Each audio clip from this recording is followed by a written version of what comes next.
Okay, I'll be responding to the claim that women who are trained in self-defense have significant health advantages throughout their lifestyle.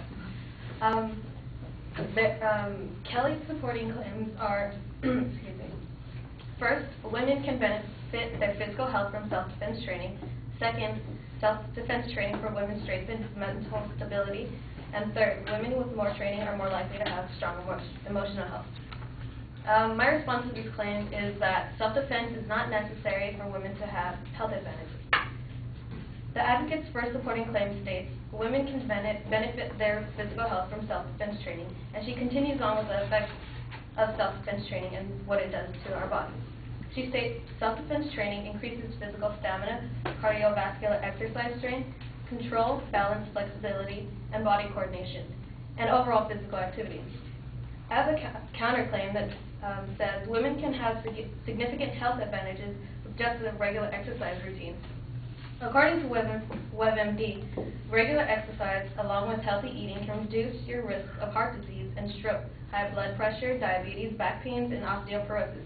There are two types of exercises, aerobic and anaerobic. Aerobic exercise is any activity involving large muscles done for an extended period of time. That makes the heart and lungs work harder. Aerobic exercise can be done for weight loss, but it also provides cardiovascular benefits. Examples of aerobic exercise include walking, biking, jogging, swimming, and cross-country skiing.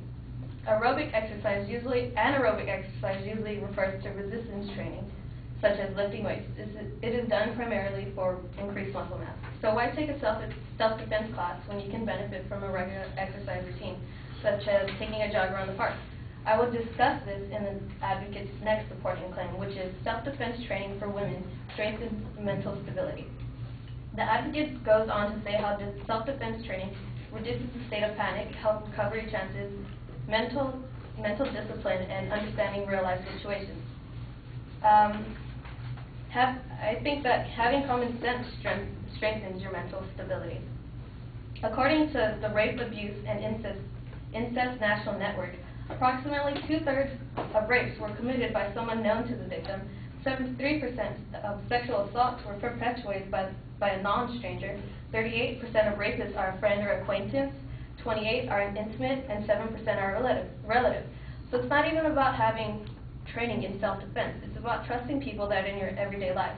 In 1993, Elizabeth Murray, an engineer, knew her husband was out to get her. According to New York Times, she took self-defense classes, and one day she was getting the mail from her mailbox, and her husband shot her dead.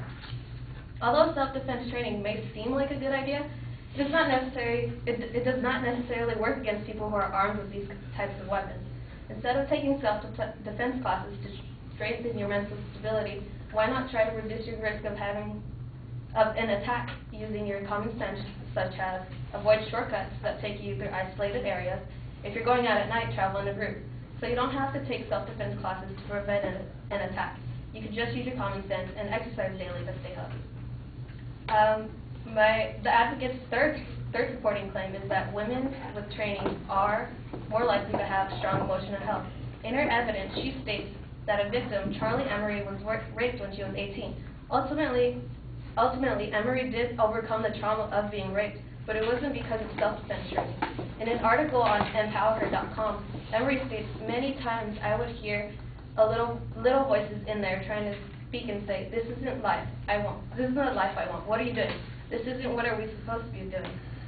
So ultimately, it was Emery's own self-esteem which brought her back to her feet again. Therefore, the advocates claim that women with training are more likely to have strong emotional health is not supported by the evidence she used.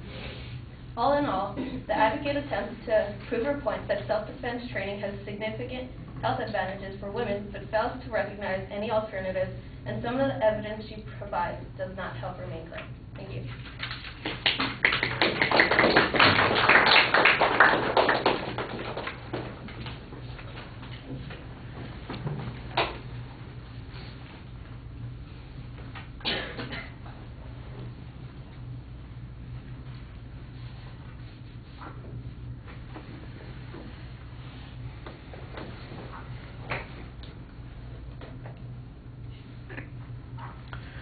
All right, the organizational issues are all pretty solid. You label the main claim and the secondary claims. You transition to each of those claims throughout the speech, so that's pretty easy to follow.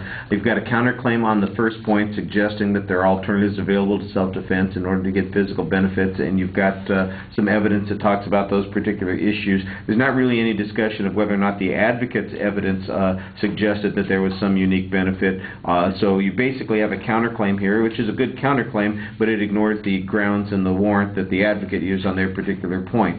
On the second point, I thought that you had a nice, again, a good clear transition. And on the second point, there is basically a challenge to the reasoning that's going on here because of the source of the problem not being a lack of physical preparedness or mental preparedness, but rather trust and relational issues. And you had some good statistics that talk about the percentage of sexual assaults that are committed by acquaintances and people that are the victims are in fact close to. The notion that self-defense would have any issue in regard to that, I think, is minimized to some degree on that particular point.